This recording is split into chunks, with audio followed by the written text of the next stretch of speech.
buenas tardes, amigos de Radio Caracas Radio. Lo mejor este miércoles 22 de junio del año 2016. Todo el equipo que trabaja para ustedes a partir de esta hora los saluda. Variada, abundante información que compartir, que analizar, como siempre, la tarde de hoy. El presidente de la Asamblea Nacional, el diputado Henry Ramos Ayub, partió rumbo a Washington para participar en la sesión extraordinaria de la OEA, que debatirá mañana la activación de la Carta Democrática en el caso venezolano por la grave alteración del orden constitucional en nuestro país. En su cuenta en Twitter, el presidente del Parlamento escribió, y lo cito: Maduro, Delcy y Bernardo, apriétense los cinturones y prepárense, agárrense del taburete, que vamos con todo a la OEA. El gobierno venezolano ayer no pudo evitar la convocatoria de este jueves y además tuvo que suspender la reunión de cancilleres de UNASUR como presidente pro tempore de la organización ante la posibilidad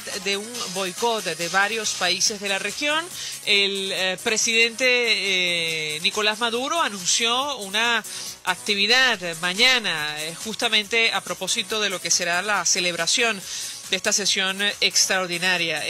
La comunidad internacional sigue atenta a lo que ocurre en nuestro país.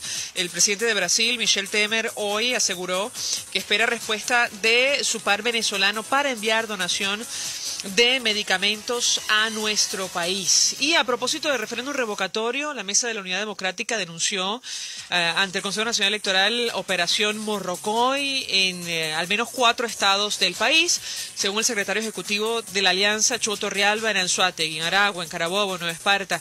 El máximo ente comicial está ralentizando el proceso de validación.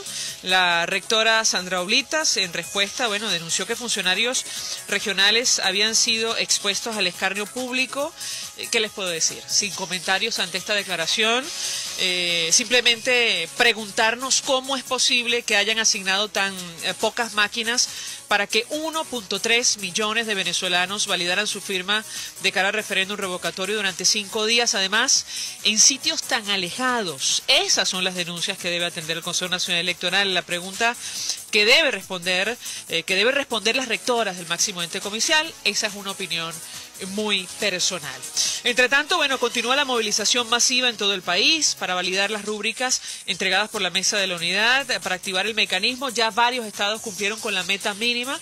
Hemos escuchado y hemos conversado con dirigentes de la Alternativa Democrática. La intención es seguir y validar la mayor cantidad de firmas posibles, tomando en cuenta el antecedente, es decir, lo que fue el retiro de 600.000 rúbricas, saben ustedes, sin mayor explicación en esta primerísima etapa. Sobre la violación de derechos humanos en el país, la oposición denunció el traslado de jóvenes dirigentes de Voluntad Popular, Francisco Márquez y Gabriel San Miguel, a la cárcel de Tocuyito luego de su detención en Cojedes en el marco del operativo de la unidad de cara al referéndum revocatorio. Haremos seguimiento a este tema, a este caso, gravísima esta denuncia. Y el dato internacional nos ubica en Colombia, y es que el gobierno y las FARC, el gobierno de ese país, lograron acuerdo para el fin del conflicto. Son las 5:07. Esto es Conexión 750. Comenzamos. ¿Qué está pasando en este país? Y saludamos a nuestro primer invitado vía telefónica. Se trata de Liborio Guarulla, gobernador del estado Amazonas, dirigente de la Alternativa Democrática. Gobernador, gracias por atendernos. Muy buenas tardes. Buenas tardes, saludos para todos los venezolanos. Mucho interés, gobernador, de conocer su opinión acerca de varios temas. En principio, saber cómo se desarrolla el proceso de validación de firmas en su entidad. Hoy la Mesa de la Unidad Democrática denunció ante el Consejo Nacional Electoral, esta especie de operación Morrocoy para ralentizar la validación de firmas. ¿Lo escuchamos? Hoy a mediodía el Estado Amazonas cumplió con la exigencia del Consejo Nacional Electoral de lo que nos corresponde, las 1.025 firmas, y hemos pasado a tener 1.320 firmas en total. Pero no le podemos quitar la emoción y la gana que tiene la gente, así que vamos a seguir todos estos 3 días que nos quedan para tratar de completar la cuota que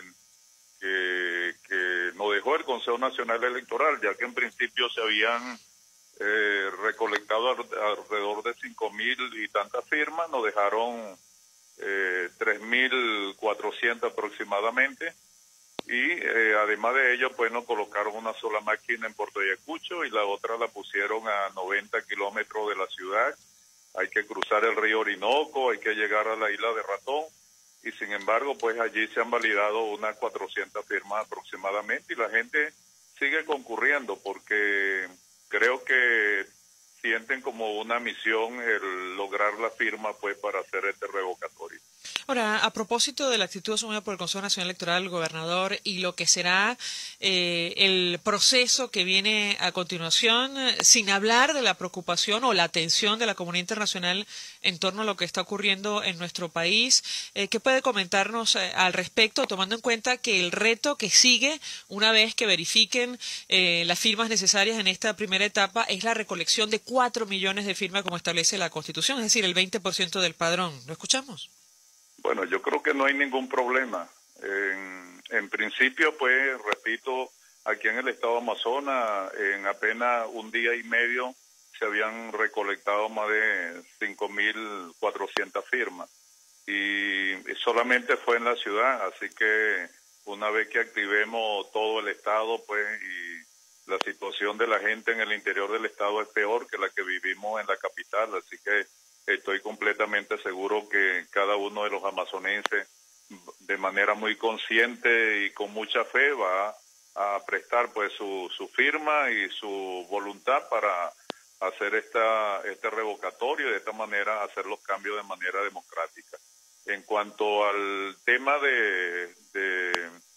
digamos, de la presencia internacional o de la atención que pueda prestarnos, yo creo que la gente en América Latina y en el mundo no tiene conciencia clara del drama que se está viviendo en Venezuela y de la situación, pues, de sobrevivencia por la cual nosotros estamos pasando. Así que si ellos tuvieran conciencia realmente de la situación en que estamos, aprobarían, pues, esta emergencia para nosotros en Venezuela. Bueno, de hecho, hoy un dirigente afín al gobierno, que entiendo forma parte de una organización que hace vida en el Gran Polo Patriótico, combinaba a las autoridades del Consejo Nacional Electoral a permitir el normal desarrollo de este proceso de validación de firmas y en general el referéndum revocatorio. Hablo del señor Juan Barreto. Yo quisiera un comentario de su parte porque hoy la rectora Sandra Oblitas hace referencia a unos supuestos ataques contra funcionarios del Consejo Nacional Electoral, pero no dice nada acerca del número de máquinas que dispusieron para que 1.3 millones de personas validaran su firma, o incluso no dice nada sobre la situación de los diputados del Estado de Amazonas, una entidad que hasta la fecha no tiene representación en la Asamblea Nacional. ¿Qué puede comentarnos, gobernador? Bueno, sí. Primero que nada, fuimos excluidos de lo que es el Estado venezolano, de lo que es la Federación, violando todo el espíritu de lo que es la Constitución. En segundo lugar, yo creo que no deberíamos estar pasando por esta humillación que ha impuesto el Consejo Nacional Electoral, primero de recoger una firma, luego de validarla, y luego esperar un tiempo de casi un mes para volver a validar las firmas que se están certificando en el día de hoy, cuando muy bien eso, una vez que se estampe, pues, la huella dactilar en la máquina, ya debería estar más que validada esa firma y inmediatamente convocar a que se recojan los 4 millones de firmas que son necesarias para convocar, pues, ese referéndum. Ahora, yo le pregunto, gobernador, usted decía, la comunidad internacional no sabe la gravedad de la crisis que atraviesa nuestro país. ¿A qué se refiere? Y no sé si puede comentarnos el día a día en el estado de Amazonas. Hemos visto protestas, disturbios en distintas regiones del país por la escasez de alimentos. ¿Lo escuchamos? Bueno, sí, es que es un verdadero drama. El drama que vivimos en el estado de Amazonas es que tenemos más de 3 meses con la frontera cerrada. No podemos acceder a las medicinas. No hay transporte para el interior del estado de Amazonas. Los indígenas no pueden llevar comida a sus comunidades. No hay comida en la distribución normal como se venía haciendo, sino que el gobierno se ha apoderado de eso para de alguna manera seguir practicando la discriminación. Entonces, bueno, tenemos familias que que prácticamente están recurriendo a la mendicidad para poder sobrevivir. Y yo creo que ese no es lo que nosotros hemos buscado o lo que nosotros tenemos derecho en esta Venezuela que tiene o que tuvo tanto dinero y que hoy pues prácticamente en una situación de extrema gravedad ni siquiera se le permite que nuestros compatriotas en otros países puedan enviarnos medicina, pueden enviarnos comida, pueden enviarnos ropa, porque ciertamente estamos en una situación como de catástrofe. Ahora, tengo que preguntarle, gobernador, también tomando en cuenta el anuncio que llega desde Colombia sobre este proceso, este acuerdo de paz entre el Ejecutivo y las FARC. Usted ha denunciado lo que está pasando en su región con los grupos irregulares. Incluso expresó preocupación sobre lo que va a ocurrir una vez que se inicie este proceso de pacificación, porque estos señores, digamos, los que están, al menos en nuestro país, dedicados a delinquir, podrían continuar en territorio nacional una vez que culmine el proceso de paz colombiano. ¿Qué puede comentarnos acerca de este tema?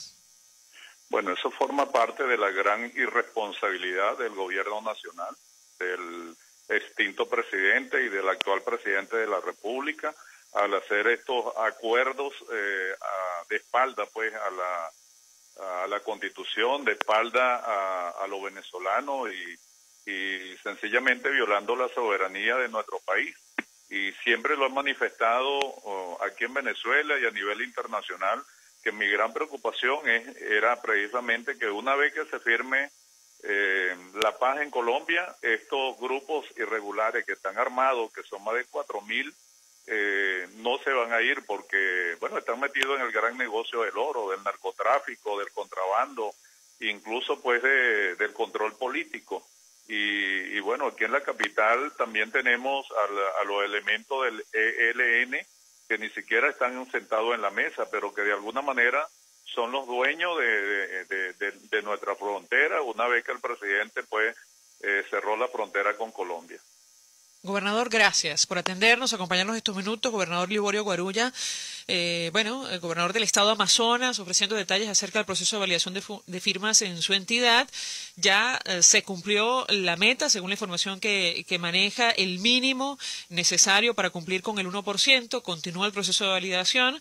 La mesa de la unidad, hace un llamado a seguir y, validar el mayor número de rúbricas posibles, tomando en cuenta los antecedentes del Consejo Nacional Electoral, la actitud asumida a lo largo de este proceso. Tenemos que hacer una pausa para ir a publicidad. Son varios estados, por cierto, que ya consiguieron la meta, el mínimo de 1% que exigía el máximo ente comicial en esta primera etapa, que, por cierto, no figura en la Constitución Nacional. Jorge Garcel nos pregunta, ¿la validación es en tiempo real o hay una verificación posterior a puertas cerradas? Bueno, tomando en cuenta, y esto lo hemos conversado con especialistas en el área electoral, que utilizan un mecanismo automatizado y un captahuella, si quisiera el Consejo Nacional Electoral podría certificar este número de firmas de manera en tiempo real, como dice usted, señor Garcel, pero lamentablemente se van a tomar hasta 20 días o más para este proceso de verificación posterior una vez termine la validación el próximo viernes 24. Hacemos una pausa, vamos a publicidad. Usted escucha Conexión 750 con María Alejandra Trujillo, solo por RCR 750 AM. Mensaje del ingeniero Enzo Betancourt, presidente del Colegio de Ingenieros de Venezuela. Apreciado colega, ingeniero, arquitecto y profesional afín, el Colegio de Ingenieros de Venezuela, a través de su Fondo de Previsión Social y la Fundación de Mejoramiento Profesional, ha redoblado sus mejores esfuerzos en la búsqueda de soluciones concretas a los graves problemas que nos afectan como gremio. Es por eso que te hacemos un llamado para que te mantengas solvente con tu colegio y puedas disfrutar de sus amplios beneficios. Para mayor información, visita el portal del CIB, www.cib.net.be. Colegio de Ingenieros de Venezuela, construyendo futuro. Si de frenos se trata, no busque más. Frenos Ávila es la solución. Con más de 40 años en el mercado, le ofrecemos atención especializada y sólida experiencia en frenos completos para todo tipo de vehículos y camiones hasta mediano tonelaje. Estamos en la calle Venus con la avenida Libertador. Trabajamos corrido de lunes a viernes a partir de las 7 de la mañana. Teléfonos 571-2835 y 571-2931. Frenos Ávila y pare a tiempo. Mensaje del ingeniero Kenneth Navarro, presidente del FOMPRES CIB. Apreciado colega ingeniero, arquitecto y profesional afín, el Colegio de Ingenieros de Venezuela, a través del Fondo de Previsión Social FOMPRES CIB, te ofrece con tan solo el pago de tu solvencia numerosos beneficios en atención primaria de salud, servicio de farmacia, odontología y laboratorio, póliza de hogar, servicio funerario y consultas médicas por internet. Para mayor información visita nuestro portal www.cib.net.be. Colegio de Ingenieros de Venezuela, construyendo futuro. RCR 750 AM, porque lo bueno une.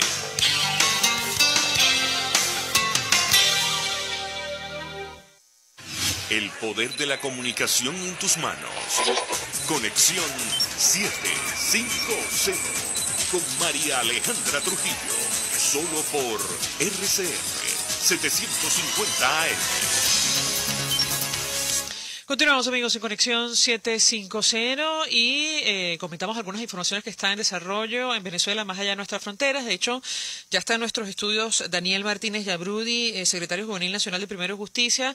Abrimos nuestros teléfonos 482-9750 para su participación.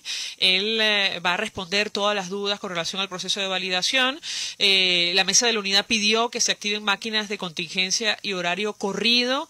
Declaraciones de Juan Carlos Caldera, que destaca el Nacional, miembro de la Comisión Técnica de la Mesa, solicitó que se habiliten 68 máquinas de contingencia debido a que el promedio diario de atención de 387 usuarios ha disminuido a 60. Además, hay denuncias en todo el país, lo comentamos, sobre Operación Morrocoy. El secretario ejecutivo de la Mesa mencionaba al menos 4 estados en esta situación, incluyendo Nueva Esparta, y yo le doy la palabra a Daniel Martínez Yabrudi para referirse a este tema de la Operación Morrocoy, las incidencias a lo largo del día de hoy, y si puede confirmarnos los estados que ya cumplieron con el mínimo necesario, el 1%, para pasar a la siguiente etapa. Bienvenido. Bueno, muchísimas gracias por este espacio, pero sí, comentarles a todos los que nos estén escuchando que el trabajo y la participación de los venezolanos ha sido increíble y por supuesto que ha superado el operativo que maliciosamente ha desplegado el CNE. Las denuncias más graves que hemos tenido hasta ahora han sido en Aragua, al sur del estado. La gente incluso ha tenido que pasar por el río por las ganas que han tenido de participar y porque todo lo que ha hecho este gobierno, casualmente algunas reparaciones eléctricas, tumbando árboles que están cortando las vías que los mismos vecinos retiran. Sin embargo, bueno, ese es uno de los estados que ya superó también la meta. El estado de Aragua. El estado de Aragua, 113% se ha cumplido y aún quedan muchísimas personas. Para el día de hoy, un total de 13.657 firmas ya validadas. Entendemos que hoy cumplieron el mínimo Amazonas, lo acaba de confirmar el gobernador, del Tamacuro. ¿Qué otro estado? Que esos eran estados que a muchos le preocupaban. Por la lejanía, efectivamente. Tal cual. Bueno, fíjate, Cojedes también, Táchira también, aquí tengo el número, 128% Táchira, ya con más de 10.000 firmas. El estado Lara también ya la cumplió, como les comenté, Aragua. Vargas a las 9 de la mañana ya había sobrepasado el Trujillo el día de ayer. Trujillo, Miranda también. ¿El caso de Distrito Capital? Distrito Capital no me han llegado hasta ahora las cifras, pero la expectativa real era que hoy ya terminásemos de cubrir sobrepasar la meta. ¿El mínimo en todo el país? En todo el país, bueno, hay algunos casos, sobre todo el que más nos está preocupando en estos momentos son los abusos y la operación Morrocoy tan descarada en el estado Nueva Esparta, en el estado Carabobo también, que son incidencias que nos han estado reportando. Si me permites dar el número de la sala de incidencias de la mesa de la unidad. Claro. Es el 0212-750-7300 para todas las personas que quieran reportar cualquier incidencia, cualquier denuncia, lo pueden hacer a través de este número para poderlo atender, para poder también tener eso contabilizado y denunciarlo públicamente. Tenemos oyentes a través del 482-9750. El señor Franklin Arellano nos llama desde el Junquito. Buenas tardes. Sí, buenas tardes. Buenas tardes, señor Franklin, ¿lo escuchamos? Sí, bueno, yo quería manifestar lo siguiente, que al CNE hay que exigirle que coloque la cantidad de máquinas necesarias para por lo menos tener la capacidad en el horario establecido, y según dijo Juan José Caldera, que cada máquina tenía una capacidad de reafirmar 2.000 firmas de acuerdo al horario establecido. Entonces, de acuerdo a la cantidad de máquinas que establecieron, alcanzaría para 600.000, que son suficientes, pero si el mismo CNE validó 1.350.000, por lo mínimo el CNE debe poner la cantidad de máquinas para garantizar que ese 1.350.000 puedan ser validadas y no poner una cantidad de máquinas inferior para que ni siquiera las firmas que ellos validaron puedan validarse nuevamente.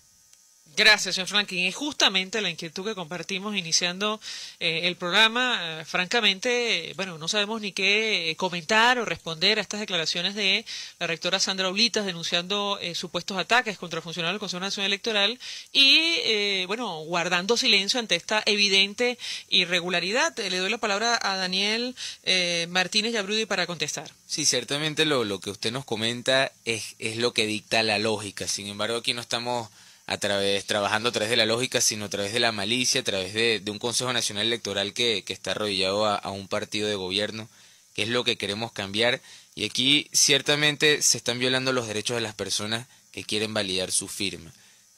Cualquier obstáculo para que una persona pueda ejercer su derecho, eso está penado por la ley y es lo que le estamos pidiendo a todas las personas que denuncian a través del número que acabamos de dar. Sin embargo, les repito, estos han sido momentos realmente esperanzadores. La movilización de la gente, la fuerza y la voluntad con la que se han movido todas las personas ha sido increíble. Repito, esas imágenes que vimos hoy al sur de Aragua, las personas atravesando el río para no permitir que les violen su derecho, han sido cosas increíbles. Y las movilizaciones en las universidades el día de hoy, los tantos autobuses que han salido desde la Universidad Católica, desde la Universidad Central de Venezuela, las distintas universidades, autobuses full de estudiantes, nos han mantenido con bastante esperanza. Tenemos más oyentes a través del 482-9750, sin contar las imágenes en del Tamacuro o en Amazonas, cruzando el río para validar la firma. Tenemos oyentes, la señora Mercy Bermúdez desde Baruta. Buenas tardes. Buenas tardes. Mire, yo tengo una inquietud. ¿Por qué cada rato están denunciando por la radio que el Consejo Supremo Electoral que se está violando esa cosa? Es que no hay una comisión que vaya directamente al CNE y les diga los punto por punto, las violaciones de lo que ellos exponen en derecho y en las violaciones de las leyes. Porque esa cosa le está diciéndole por la radio que están atravesando un río, que no sé qué, y ni siquiera son capaces de asumir la responsabilidad de ver cómo hacen, porque están violando el derecho de la persona. Pues nada hacemos con estar diciéndolo por la radio, señores. Eso hay que llevarlo por escrito y llevarlo al Consejo Supremo Electoral para que ellos no estén con esa voz del micrófono. Gracias. Gracias. Creo que hoy se hizo la denuncia oficial ante el máximo ente comisal, pero le la palabra a Daniel Martínez para contestar. Es así, señora Mercy, vecina del municipio de Baruta. Sí está esa comisión integrada por distintas personas de los partidos de la Mesa de la Unidad. Y comentaba que está nuestro diputado, exdiputado Caldera, que está llevando todas esas denuncias. Y nosotros igual no es llevarlo hasta el CNE con todas las pruebas, con todas las fotos y haciendo la exigencia. Sin embargo, es también cuestión de motivar a todos los venezolanos a entender que sí, esto no es un proceso cualquiera, esto no es un proceso normal. Ya tú en este mismo programa has dicho que ni siquiera está estipulado en la norma tener que ir a validar las firmas del 1%, pero aún así nosotros le estamos haciendo todo. Bueno, no está en la Constitución, sí, en ese reglamento que redactó el Consejo Nacional Electoral, pero lo que establece la Constitución, artículo 72, es la recolección del 20% del padrón electoral, nada más. Exactamente, es así. Sin embargo, aquí la organización, la paciencia, pero la fuerza con la que se ha manifestado la gente ha sido algo realmente increíble, algo como ya estamos viendo. Si Dios quiere, las cifras que va a terminar dando hoy el comando de campaña de la Mesa de la Unidad van a indicar que hemos superado la meta en la gran mayoría de los estados. Probablemente quede por ahí 1 o 2 y sin embargo está en duda, pero nos quedan hasta el viernes para seguir validando. Y la exigencia es que sobre todo en los estados como Nueva Esparta y Carabobo, los centros sigan abiertos mientras esté la gente en la cola, porque las violaciones han sido increíbles y eso se ha llevado de nuevo hasta el CNE. Y el acuerdo al que se llegó también, según lo que nos comentan en el comando, es que para el día viernes el horario va a ser también corrido hasta que sigan estando las personas en la cola. Es decir, que pueden amanecer electores el día sábado en la madrugada si continúan en la cola para validar su firma. Virginia Bolívar nos llama desde Los Rosales. Muy buenas tardes. Buenas tardes. Mi inquietud está en que constantemente estamos oyendo hablar de que hay retraso, Operación Morrocoy, que ponen obstáculos. Y todo eso representa facultades para que la gente valide. Entonces, no es justo, ¿verdad? Porque si hay un retraso, como hubo en estos días, que creo que fue 9 partes de 3 horas, no es justo. Esas 3 horas deben alargarla, en vez de cerrar a las 4, que cierren más tarde. O sea, nosotros también tenemos que tener un nivel de exigencia, porque si no, se sigue haciendo lo mismo. O sea, si el CNE ve que uno denuncia y no se ponen correctivos, y uno no hace la exigencia de que se pongan los correctivos, ellos van a seguir haciendo lo que ellos quieran. Entonces preocupan estados como Nueva Esparta, como Carabobo, que están interfiriendo, y las interferencias van a ser cada día más grandes. Mañana jueves de repente será peor el sabotaje, no solamente piedras contra los autobuses, sino entonces hay que buscar que el CNE se comprometa a que respete. Yo creo que ya con las 600.000 firmas que ellos anularon es suficiente como para que ellos no sigan poniendo trabas y más trabas para interferir con el referéndum. Yo sé que no estamos luchando contra un árbitro imparcial, ni mucho menos, pero también nosotros tenemos la capacidad y la potestad de exigir que se cumpla el reglamento, que se cumpla la Constitución y que se cumpla lo que la oposición exige. Gracias, señora Virginia. ¿Qué contesta Daniel Martínez Yabrudi? Que es así, mi señor. Usted está en lo correcto, y esa exigencia se hace con presión, con protesta pacífica en las calles. Y en el caso de Nueva Esparta, los alcaldes de la unidad y los diputados nuestros también, en este caso Johnny Rajal, han convocado para el día de hoy a las 4:30, eso ya hace una hora. Tenían que estar ya convocando a toda la dirigencia política, a todos los firmantes, a todo el pueblo de Nueva Esparta a manifestarse pacíficamente en el punto de la Mesa de la Unidad que se encuentra en la oficina del CNE regional. Y así como está sucediendo en Nueva Esparta con estas manifestaciones, exigiendo que se respete el derecho de los venezolanos, exigiendo que el centro quede abierto mientras los firmantes, mientras las personas estén ahí para validar su firma, es algo que vamos a estar haciendo a lo largo y ancho de nuestro país.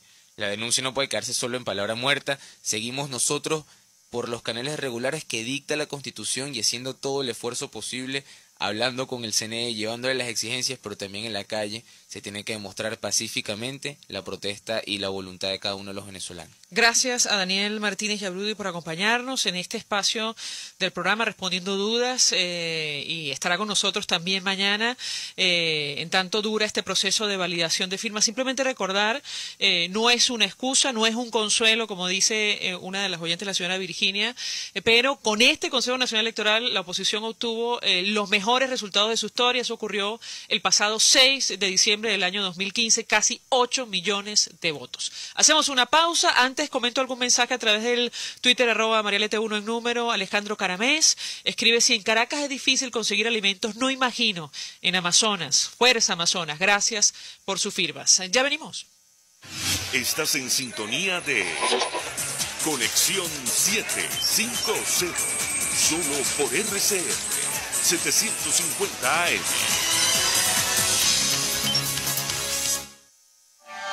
Mensaje del ingeniero José Peraza, tesorero del FOMPRES C&B. Apreciado colega ingeniero, arquitecto y profesional afín, el Colegio de Ingenieros de Venezuela, a través de su Fondo de Previsión Social, FOMPRES C&B, por estar solvente tendrás atención primaria de salud, una póliza hogar, un servicio funerario básico, medicina vía internet a través de Medifompress C&B online. Para mayor información visítanos a nuestro portal www.cib.net.be. Colegio de Ingenieros de Venezuela, construyendo futuro. Las verduras más frescas y las frutas más sabrosas las puedes encontrar en la Feria Agrícola de Central Madeirense, donde la calidad te está esperando. Ven y llévate todo lo bueno que te trae la Feria Agrícola de Central Madeirense. Viva mejor por menos. Mensaje del ingeniero Ramón López, vicepresidente del Colegio de Ingenieros de Venezuela. Apreciado colega ingeniero, arquitecto y profesional afín, el sistema de salud venezolano no presta la atención requerida y la altísima inflación encarece notoriamente este servicio. Es por ello que el Fondo de Previsión Social del CIP te ofrece un servicio de salud seguro, confiable y accesible, con amplia cobertura. Para mayor información visita el portal www.cib.net.be. Colegio de Ingenieros de Venezuela, construyendo futuro. RCR 750 AM, porque lo bueno une. La integración más importante de estaciones de radio latinoamericanas en el Informativo Solar. Informativo Solar. Venezuela. desde Radio Caracas, Radio Bolivia, Bolivia, Perú, RPP Noticias, Ecuador, Radio Quito y quienes hablan y Colombia. Saludos cordiales desde Bogotá. El tema integradas en el informativo solar. Sociedad Latinoamericana de Radiodifusión. Informativo Solar, de lunes a viernes a las 11:55 de la mañana, solo por RCR 750 AM. María Alejandra Trujillo te acompaña en Conexión 750, solo por RCR 750 AM. Claro y raspado. Continuamos, amigos, en Conexión 750 y en esta parte del programa vamos a hablar ampliamente acerca del telón de fondo de esta crisis, la situación económica en nuestro país. Una de las razones fundamentales, por cierto, para convocar el referéndum revocatorio este año en Venezuela. Para ello, para hablar de la situación económica, saludamos en línea telefónica a Carlos Larrazábal, economista, primer vicepresidente de Fede Cámaras, organización que celebra el próximo lunes, me parece, asamblea anual. Gracias por atendernos. Muy buenas tardes. Buenas tardes, saludos a ti y a toda la audiencia. Efectivamente, el próximo lunes y martes en nuestra sede de Caracas tendremos nuestra asamblea anual número 72, donde estaremos deliberando con todas las cámaras del país sobre la grave situación económica y social que estamos viviendo todos los venezolanos. Si me permite, nosotros estaremos sobre todo el día martes, que será la parte deliberativa. Estaremos hablando en una primera presentación del doctor Luis Alejandro Caraballo, que es profesor e investigador de la Universidad de los Andes, sobre los desafíos del presente en Venezuela y cuál es la importancia de la empresa privada en esos desafíos. Posteriormente vamos a tener a un invitado especial que viene de Perú, que es el doctor Jorge González Izquierdo, economista, que nos va a plantear cómo hizo Perú para salir de la crisis. Perú estuvo en una situación mucho más compleja que la que tiene ahorita Venezuela, con inflación de 7.000%, sendero luminoso, y realizar una cantidad de consensos sociales y políticas económicas que han convertido en menos de 20 años a Perú en una de las principales potencias económicas latinoamericanas. Posteriormente tendremos a otro economista, analista político y economista internacional, que es el señor José González, donde nos va a hablar sobre cuál es el horizonte de Venezuela. Y cerraremos este análisis sobre Venezuela con un conversatorio discutiendo el tema si son posibles los consensos. Nosotros partimos del principio que ante la grave situación que tiene Venezuela se requieren grandes consensos sobre cuáles son las soluciones que se requieren y que habría que aplicar. Y en eso vamos a tener a la doctora Cecilia García Rocha, rectora de la Universidad Central de Venezuela, al diputado Miguel Pizarro, presidente de la Comisión Permanente de Desarrollo Social Integral de la Asamblea Nacional, al economista Ricardo Villasmil, a Monseñor Víctor Hugo Basabe, obispo de la diócesis de San Felipe y secretario de la Conferencia Episcopal, y al señor José Bodas, secretario general del Sindicato Petrolero, y mi persona como primer vicepresidente de Fede Cámara por el sector empresarial, y concluiríamos con la ponencia principal de Francisco Martínez como presidente de la institución sobre construyendo país y futuro. Ahora tengo que preguntarle a Carlos Larrazábal y también a Sari Levy, nos acompaña, se suma a nuestra mesa, doctora en Economía, fue decana de la Facultad de Ciencias Económicas y Sociales de la Central, individuo de número de la Academia Nacional de Ciencias Económicas de Venezuela. Gracias, profesora, por atendernos, como siempre. Buenas tardes. Profesora Sari Levy. Perdimos comunicación con Sari Levy, vamos a tratar de restablecer el contacto. Justo iba a preguntarle porque la Academia emitió un comunicado expresando preocupación sobre la profundidad de esta crisis. Le traslado la inquietud a Carlos Larrazábal. Escuchamos en un foro de una firma de inversión nacional varios temas, varias preocupaciones que tiene el sector privado, pero que tiene también la banca de inversión. En el caso concreto de nuestro país, de manera extraoficial, aparentemente la encuesta de coyuntura coyuntura de Conindustria habla de un número, de un porcentaje de parálisis del sector industrial francamente alto, no sé si inédito, y quisiera referirme a este tema con usted. Además, usted fue presidente de Conindustria, si conoce de estos datos, si se va a discutir en la Asamblea Anual de Fedecámaras al respecto, porque, entre otras cosas, eso explica la creciente escasez de productos en nuestro país. ¿Qué puede comentarnos acerca de este tema y la posibilidad, ojalá que no, como la que ha mencionado una agencia como Moody's, que el Ejecutivo Nacional no tenga cómo hacer frente a los compromisos internacionales terminando este año? ¿Qué puede comentarnos? Sari Levy ya nos acompaña. Buenas tardes, profesora. Bueno, ahora espero que sí me puedan escuchar. No Efectivamente, ¿aló, me oyen? Perfectamente, adelante. Ok, les decía anteriormente que así como el conjunto de experiencias positivas que van a ser conocidas sobre el caso peruano, que son muy exitosas definitivamente en la región latinoamericana, hay infinidad de otros ejercicios que podemos revisar a nivel y que nos muestran que cuando las economías se liberan de estas ataduras de controles y demás, rápidamente logran encauzar los procesos dinámicos que toda economía productiva necesita y que permiten satisfacer las necesidades de la población. En ese sentido, hago un llamado solamente a revisarlas, sino a considerarlas por parte del Ejecutivo. En este momento largamos en un futuro muy cercano para poder recuperarnos de esta situación tan difícil en la cual estamos viviendo. Le doy la palabra a Carlos Larrazábal acerca de este tema de la situación del sector industrial, saber si conoce de estas cifras. Esto, digamos, lo escuchamos de manera extraoficial, y la preocupación en torno a la capacidad que tiene el Ejecutivo, el Gobierno, de hacer frente a los compromisos internacionales, cerrando un año 2016 con una inflación que puede llegar a 700%, una caída del Producto Interno Bruto de 8 o hasta 10%. ¿Qué puede comentarnos? Sí, efectivamente, el día siguiente a la Asamblea de Fedecámara, que es el día martes 28, se va a realizar la Asamblea de Conindustria, el Congreso de Conindustria anual, donde se va a focalizar el tema de la política industrial venezolana, un evento que será en el Teatro de Chacao durante toda la mañana de ese miércoles 29.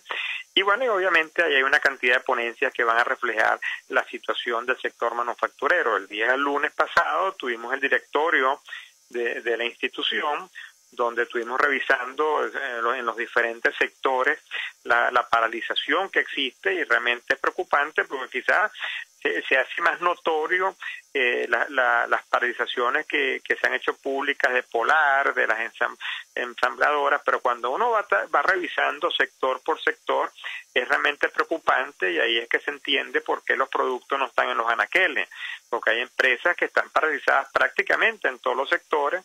Si tú tienes empresas que quizás tienen materia prima pero no tienen envase, si tienen envase no tienen la tapa, si tienen la tapa no tienen la etiqueta, si tienen la etiqueta y la tapa y el envase no tienen la materia prima. Entonces estamos en el infierno criollo, donde realmente hay un proceso de paralización muy importante en todas las zonas industriales del país, y el consumidor está pagando las consecuencias. Y lo preocupante es que no se observan medidas alguna del Ejecutivo Nacional que vayan dirigidos a solventar el problema, porque el gobierno es el principal y prácticamente único importador que tenemos en los actuales momentos. Le está asignando materias primas en cuentagota a criterio discrecional a alguna u otra empresa, pero con unas ineficiencias gigantescas, porque te asignan materia prima como para trabajar por 5 o 10 días, tienes que volver a pagar la fábrica hasta esperar a ver cuándo te asignan, sacar a los personal de vacaciones o de permiso. Entonces el tema es muy complejo, y no observamos ninguna disposición seria del gobierno de abordar los temas económicos con profundidad. Seguimos una agenda política que es la que priva, seguimos un gobierno nacional que lo que está es discutiendo qué es lo que pasa en la OEA y qué critica a la gente y qué opinan los políticos, pero no se enfrenta con seriedad y con profundidad la grave situación que estamos viviendo todos los venezolanos en la actualidad. Le doy la palabra a Sari Levy, por cierto, 482-9750 para su participación. Para referirse a este tema, profesora, la parálisis del sector industrial en nuestro país, de lo cual se va a discutir en la Asamblea de Fedecámaras y, como dice también en la Asamblea de Conindustria el señor Carlos Larrazábal, el problema que tiene el Ejecutivo Nacional por los compromisos que tiene que cancelar terminando este año, dinero que si se invierte en estos temas, bueno, no estará disponible para el sector productivo en nuestro país, como decía el profesor Ricardo Hausmann en un artículo que provocó la reacción virulenta del gobierno. Se pagará a Wall Street, pero se va a caer en default internamente con el impacto que esto tiene desde el punto de vista de escasez y también de inflación. ¿Qué puede comentarnos sobre este tema? ¿La escuchamos? Bueno, la verdad que la inflación interna hace tiempo que la estamos viviendo. La situación de escasez, de inflación, de parálisis productiva que vivimos en todo el país es sintomático de esta situación. Efectivamente, lo que estamos haciendo es pagar la deuda externa y únicamente estamos haciendo eso. Pero no tiene que haber ni siquiera esa disyuntiva. Lo que pasa es que las ataduras ideológicas del régimen no le permiten ver más allá de las posibilidades. Definitivamente cualquier gobierno de otro preocupada por su nación, la deuda, se sentaría a evaluar una reprogramación de los pagos, evaluaría mecanismos de apoyo de instituciones financieras globales que nos ayudarían no solamente a solventar las situaciones de corto plazo, sino inclusive a reestructurar aquellos errores que tradicionalmente arrastrado y que nos han llevado a esta situación de déficit fiscal que continuamente se ha ido realizando a nivel de deuda o de monetización del mismo déficit y que lo que nos ha causado es inflación y malestar. Ahora, el problema, vuelvo y repito, si debo compartir absolutamente con el señor Carlos Larrazábal que tenemos un profundo problema económico, no vamos a poder salir de él hasta que salgamos del problema político que tiene las ataduras ideológicas que no nos permite avanzar. Tenemos oyentes a través del 482-9750. Félix Pérez nos llama desde Carayaca. Muy buenas tardes. Buenas tardes, María Alejandra, ¿cómo está usted? Bien, lo escuchamos, señor Félix. Bueno, el problema que se presenta en Venezuela es que tenemos un presidente que no es político. Poli, eso significa más de 4, tener más conocimiento de 4 materias, 4 ciencias. Como no lo tiene, habla mucho y se le entiende muy poco. Lamentablemente, claro que el estado económico de Venezuela es grave. Esta es una de las cosas más graves que tiene Venezuela. Y después viene la inseguridad, la medicina, el hambre, las necesidades que está pasando en el pueblo. Pero usted lo oye a él diciendo que quiere diálogo. Yo no sé con qué le habla a él. No hay diálogo, mi amigo. Tiene que irse. Muchas gracias. Bueno, ¿qué contesta Carlos Larrazábal con relación a este tema? Ciertamente ayer, y lo uno con lo que dice el oyente, el presidente Nicolás Maduro, ponía como ejemplo del diálogo este Consejo Económico Productivo, del cual entendemos no ha salido gran cosa para resolver la profunda crisis que atraviesa nuestro país. Más allá de esto, de los CLAP, que lejos de resolver el problema ha venido a exacerbarlo. ¿Qué nos dice Carlos Larrazábal? ¿Lo escuchamos? Mira, efectivamente, las medidas que ha tomado el Ejecutivo para nada van al fondo del problema. Creó 15 motores que ninguno de esos 15 motores ha arrancado. ¿Cómo se va a exportar si no tenemos materia prima? ¿Cómo se va a hacer el turismo nacional si no tenemos electricidad en los hoteles y tienen cortes eléctricos más de 8 horas? Y este consejo que arrancó por 25 personas y ya lleva más de 120 miembros es pura retórica política. Si te doy simplemente un ejemplo, en la reunión del martes de la semana que viene, porque efectivamente se reúne todos los martes en la mañana, le dedicó todo el consejo a promover cómo se invierte en Cuba, cuando nosotros aquí tenemos una situación que lo que necesitamos es inversión en Venezuela. Vinieron especialistas cubanos al Consejo, nos cuentan a ver las bondades de las reformas económicas cubanas y que cómo se va a invertir para allá. Entonces ahí uno refleja las prioridades que tiene el gobierno nacional, donde realmente no se toman ningún tipo de decisiones. De ahí todas las propuestas que han salido se han llevado a la presidencia de la República y al final no se toma de nuevo ninguna decisión. se había dicho que el viernes la semana pasada iba a haber una modificación cambiaria donde se iba a despenalizar se iba a despenalizar la tasa de cambio para que los ciudadanos puedan transar libremente sin riesgo que vayan a ir presos, y eso tampoco salió en Gaceta. O sea, todo lo que se promete no se cumple. Ayer mismo el presidente de la República dijo que iba a anunciar una segunda ola de medidas económicas. Bueno, nosotros no hemos visto la primera. Entonces, bueno, así porque como dice la doctora, estamos entrampados en un tema ideológico, estamos entrampados en un legado del plan de la patria que no permite corregir las graves distorsiones que el modelo político del socialismo del siglo XXI creó en el país y que hay que corregir de fondo para poder reactivar la economía privada, la economía venezolana, y poder abastecer los anaqueles de productos, de alimentos y de medicinas, que es lo que le urge a los venezolanos. Y los venezolanos no quieren, como el mismo presidente anunció ahorita, de ir a hacer marchas en la Avenida Bolívar, porque si alguien va a hablar para la Asamblea Nacional, quiere decisiones económicas concretas que ayuden a solventar la crisis del país.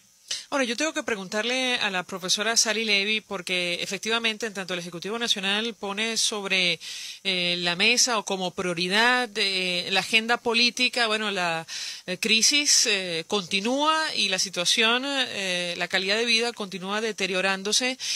Preguntarle acerca de este tipo de medidas que el Ejecutivo Nacional vende como la gran solución y que en la práctica han venido a exacerbar los ánimos de los venezolanos. Me refiero concretamente a esto de las bolsas de comida, de los CLAP, un mecanismo, por cierto, absolutamente arbitrario y discrecional, que según algunos dirigentes del gobierno solo tiene que favorecer a aquellos que militan en el partido, en el poder. ¿Qué puede comentarnos sobre este tema en específico? ¿Qué puede ocurrir, profesora, si no se toman medidas? Siempre planteamos esta inquietud, pero francamente preocupa y mucho los indicadores y sobre todo lo que hemos visto en todo el país, es decir, la gente protestando, pidiendo esencialmente comida. ¿La escuchamos? Bueno, efectivamente la situación es tan grave en toda la población que todas estas historias de los CLAPS y las bolsas de comida que se distribuyen discrecionalmente, lo único que hacen es sumar problemas a la situación tan grave que vive la familia venezolana. Si queremos solucionar los problemas que tiene el país, lo que se necesita es favorecer espacios de acción productiva.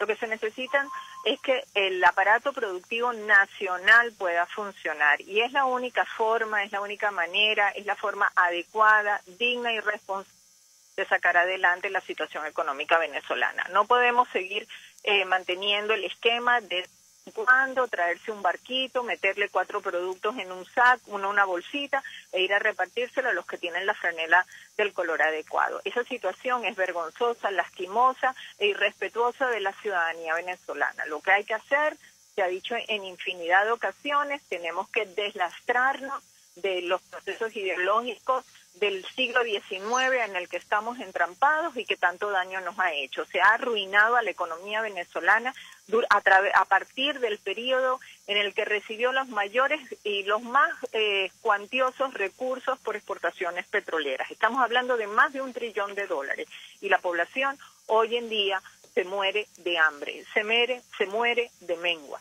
Es realmente el antimilagro más que la historia de la humanidad en el plano económico haya conocido, y la realidad es que eso sí tiene solución, y tiene solución a partir de la producción de los venezolanos, como siempre lo hemos hecho.